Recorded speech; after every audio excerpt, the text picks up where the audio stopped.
Hi, this is Tanya from Love Buddha Tarot, back with the card of today for the 4th of August 2016. Right, the cards today, there's usually during the week we usually get sort of on a bit of a theme, and the cards are all over at the moment. For some reason I picked the deck up this morning, I went to shuffle them and I felt a little bit nervousness. The second I done one shuffle and two cards came flying out, so they're the cards that we have today. Like I say, I always was taught that if it falls on the floor, it comes in the door. So little old woman that sort of taught me a little bit tarot and used to read for me years and years ago. So two very powerful cards today, very powerful within their own right, but if we put them together, then the power is magnified in some way. We have the High Priestess and we have the Lovers card. So I'm going to focus on the High Priestess first because this is the first one that came out. So when we get the High Priestess, I mean, again, I love this deck. It's the stretch tarot if anybody wants it. The imagery is, I'm just starting to learn them, and the imagery is just fabulous. It's blown me away. So we've got the High Priestess here. Now, the High Priestess, she sees, if we have a look at the card here, we've got her third eye is wide open there, She's sitting there. She's the revealer of secrets, as well. So be prepared that you might find out about a secret, or be prepared that if you're keeping a secret, you might be rumbled as well, because she has hidden knowledge, the High Priestess, she's all connected to the divine, to a higher vibration as well, Like I say, she represents wisdom, she represents serenity, knowledge, and understanding as well. She's very, very spiritual. This is the most spiritual card that you can get in the pack as well. And she's all about, when the High Priestess comes in, it's all about enlightenment for you. So if the High Priestess is around you, or you keep pulling the High Priestess card, it's all about that she's wanting to guide you to the higher place where you should be. And it's like inner illumination as well, it's divine knowledge. She knows, that's what the High Priestess does. She knows, deep down in her soul. She's very deep, she's intuitive, she has an understanding of the universe as well and how it works. And she uses this knowledge, but she uses this knowledge to teach rather than to control. There's no element of control around this. It's like, this will aid your life, how we go and see a lot of gurus and stuff like that. They usually would come up with the High Priestess card because, like I say, this is to take you higher. This is the universe asking you to stop and listen. So if this is a person in your life, it's like I say, they're there to guide you in some way. They're there to guide you to where you should be, or to guide you on a path that would take you to enlightenment and illumination. If it's not a person, what I always say when this card comes out is, please look for any signs that you're getting at the moment. Listen to the hunches that you're getting as well, because the answers you are seeking, I feel, are already within you. It's like them, but you just need to quieten your mind. Your soul knows. So once you quieten your mind, then you can allow your soul to speak as well. So a lot of times I'll do a reading for somebody and they're sort of pretty blown away, or they're like, God, I never seen it like that. And then at the end they go, I knew that, So this is about remembering as well, the High Priestess. When the High Priestess comes in as well, she points to the unknown as well, and usually when she appears, it's because life is changing in some way. Things might not be certain yet, things that you thought were certain can no longer be taken for granted neither. So it's all about some puzzling mysteries becoming clearer, although everything is not revealed at this point. It's not like you're going to open the curtain and go, ta-da, that's it. That's the life that I'm having. But it's unfolding, it's unraveling. That's what's happening with when this card comes in. She's also got a very, very creative feel. I mean, I just love this this deck. Got a very, very creative feel as well. And she's often seen and known as the cards of like writers, poets, musicians, artists. You know, it's all about her creativity, you know, and I really feel that this is because, you know, I've mentioned this and I mentioned this on so many occasions, you know, when we are being creative, this is when we are giving our soul playtime, you know, this is when we feel better, this is when we really enjoy life rather than exist in life, if that makes sense. So yeah, what she's saying here when she comes in is she's urging you to tap into the unconscious part of your mind as well, because the answers that you are wanting are there. And a lot of times when you are a creative, your answers or your therapy actually comes out within your work, you know, whether it's the words you write, whether it's the art that you do or whatever. I trained as an artist, and my first 3 years of doing that was like a massive full-on therapy session. I didn't realize that all this stuff was in me, but I was able to bring it out through my art, recognize it, and then get rid of it. And it was, you know, it was a fabulous process. I would go back and do it again tomorrow if I could, you know. But like I say, this is it. It's tapping into our unconscious, because too many times in life where we work on our conscious mind, you know, and a lot of times our conscious mind is connected to our ego or connected to society's views. And this is like, you know, delve deeper, you know, and that is where you will get your answers. So when this card comes out, it's always saying, trust your instincts, take note of your dreams as well, you know. I actually was surprised at these cards this morning, because I had a dream last night, and in the dream I was standing on a cliff edge and I got hold of somebody's hand, and we ran towards the cliff edge and we just jumped off, you know, like you do when you're a kid. Now, I'm terrified of heights, so it was quite a strange dream. But there was a real playful feeling about it, a lovely feeling. So I expected getting up this morning and I expected seeing the Fool. So I was, like I say, they've sort of shocked me a little bit, these cards today. So yeah, so this is take notice of your dreams, you know. I mentioned this yesterday as well, I think. So it's like the unconscious is here, and I really feel yesterday we had the confusion, isn't it? You know, so it's like I say, often, you know, there is confusion when we tap into our unconscious. So I would even urge you to maybe even have a reading as well at the moment, because when the High Priestess turns up, she is begging you to take notice of something like more than logic, you know. So it's like, that might be the logical explanation, but there's deeper meaning and deeper clarity when you go deeper as well, right? Okay. So like I said, you know, it's a wonderful, wonderful card for intuition, for psychic ability, you know, and it's really about letting your gut speak to you, this card.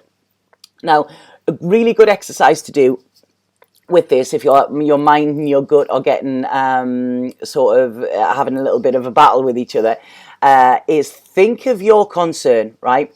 Sit for a few moments to try and turn your head off and your heart off as well, and notice how you feel. How do you feel in your solar plexus, which is just below your breastbone? You know, does that feel at ease? Because our head can be going crazy, our heart can be beating like mad, but if we feel at ease within our solar plexus, that is all we need to know. When something is wrong, our solar plexus will tighten up, you know, it will give us bad feelings, and that is where it's best to tune into rather than your head or your heart with this.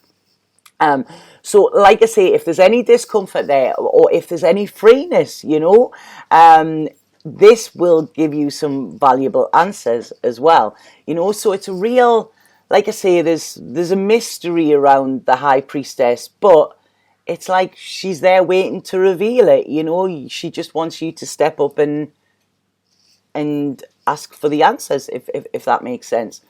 So then we have the Lovers card comes up with it. I mean, like I say, sorry, I need to mention the colours there. The colours have just been alerted to me.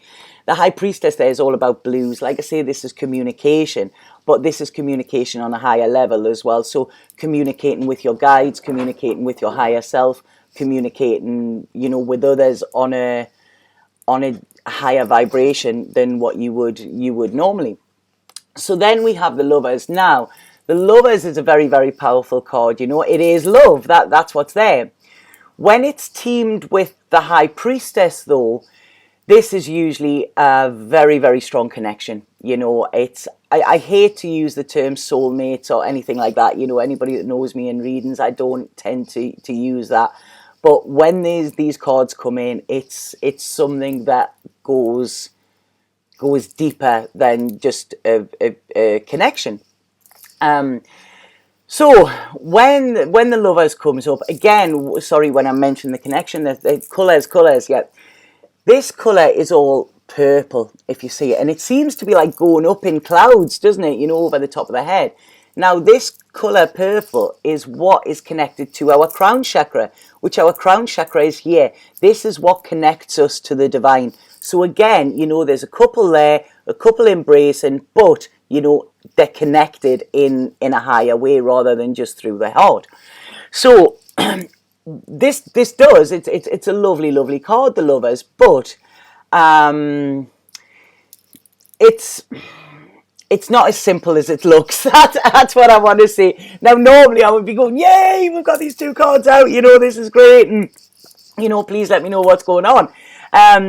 But when this card comes out, when the Lovers card comes out, it talks about choices as well. And it talks about being at a crossroads where you do have to choose, right? Now, I know I mentioned, I think it was yesterday, that with any choice comes a price. And I really feel that this is highlighted within this card as well. You know, so it's like, you know, there will be consequences either way. So it's like, look at which one will cost you, you know, which one, that's it. I mean, it's like, you know, it's do you go morally, you know, and your soul sort of shifts? Do you go with your soul, and then that usually shifts other people as well? So there's, like I say, there's a choice to be made within this, a decision to be made. Within traditional tarot, in old tarot, the Lovers card actually was a man and two women either side of him, and he had to make that choice. It was sort of like an Adam and Eve thing, you know, and that was what the Lovers card was. It's eventually been sort of, you know, whittled down to now it is about the two of them, but there is a choice. There's always a but around this, you know. So this also, when this card comes in, it highlights like your own value system as being challenged as well. And you must make a definite choice. It's like your soul is talking to you here, right? Okay, but the rest of you, maybe the demands of your life, you know, your emotional feelings, you know, there's a conflict going on. So like I say, this is a battle with your soul, you know, and the soul won't push you, you know, the soul wants you to be happy, but the soul won't push. But it does often, you know, cause a knock-on effect with things around as well. The choice that the Lovers brings in is never, ever easy. And unlike the Fool, like I say, you know, I dreamt of the Fool last night. I dreamt of taking the leap of faith and you know, being like the Fool.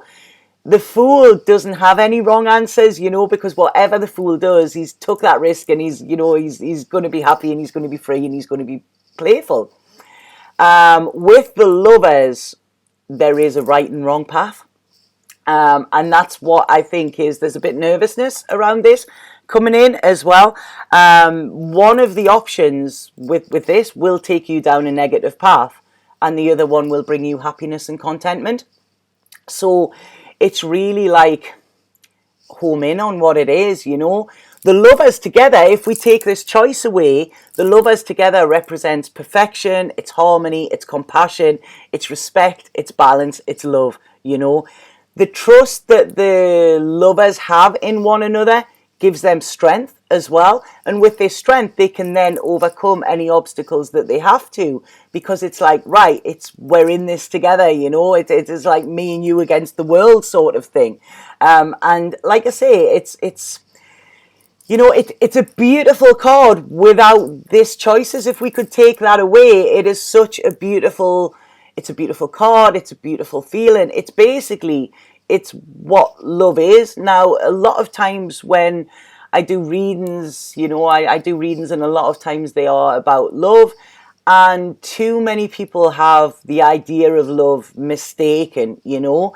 Love is about loving unconditionally. Love is about not wanting from the other person. Love is about lifting you up, not dragging you down. And I hear a lot of people say that, oh, I fell in love. And it's like, no, when you fall in love, that is when you stumble. You rise in love. So when you are in true love, and when you are in the love that this lovers card brings in, this is when you rise. You feel like a different person. It's like you have wings, and you can tackle and you can achieve more than what you ever thought you could. And that is what real love does for you, you know. But like I say, it gets mixed up in the real world, you know. I really don't. I really wish I didn't live in the real world all the time, you know, because to me it's sometimes the most fake place ever. You know, they want me to live in the real world, and it's like, God, it's always fake, you know. So like I say, sorry, I'm going off on a tangent there. So the bond that these lovers to have as well, you know, it's incredibly strong. Like I say, you know, coming in with the high priestess, this just verifies this as well. And, you know, again, it's sort of, I don't like the term soulmates, but it's a strong connection. It's a divine connection as well, you know. What I've done is I've used some things that I've wrote about this in the past, you know, just to, because there was quite big confusion come with it. So, you know, and what it was saying is, it's like, be careful not to be swayed by the physical or material side of a relationship as well. Yes, it's a powerful aspect of a relationship, but love itself is the most powerful. You know, I talk about this all the time in all aspects of life. You know, love is the most powerful emotion and the most powerful gift that we can actually have, you know. So there's quite a lot. The heavy cards, you know, please let me know if these are resonating with you in any way. The only guidance I could give you, if you're asking me for guidance with this, is let your soul speak. Listen to your soul, you know. But like I say, it's things are unraveling. They're a bit messy at the moment, you know. But with everything, messes can be cleaned up. You know, I had a bit of a spring clean yesterday in my kitchen, and when I walked down this morning, I was like, oh wow, it actually looks clean, you know. So it's like I say, things can be sorted out, but it's this choice that needs to be made. And it's the answers, the real answers you will get is not from asking friends, not from, you know, maybe a reading might guide you in the right direction, but it's going internal, it's tuning in and seeing how you feel and listening to your soul, and that will guide you where you need to be. So hope you like them cards. Again, please let me know if this week is resonating with you, because it's been a right bumpy week. It was emotional pain at the beginning, it was then sort of messages of emotions, then it was turmoil, and now it's this. So there's a lot going on this week, I feel. I thought August was going to be nice and mellow as well, but like I say, never assume anything. But if anybody would like a reading, please get in touch with me. I do have availability this week still.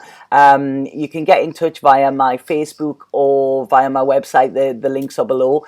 I do email, Skype, phone readings, do them over Facebook, whichever works best for you. But I do have availability, so please get in touch. And I'll be back tomorrow with the card of today. Satnam.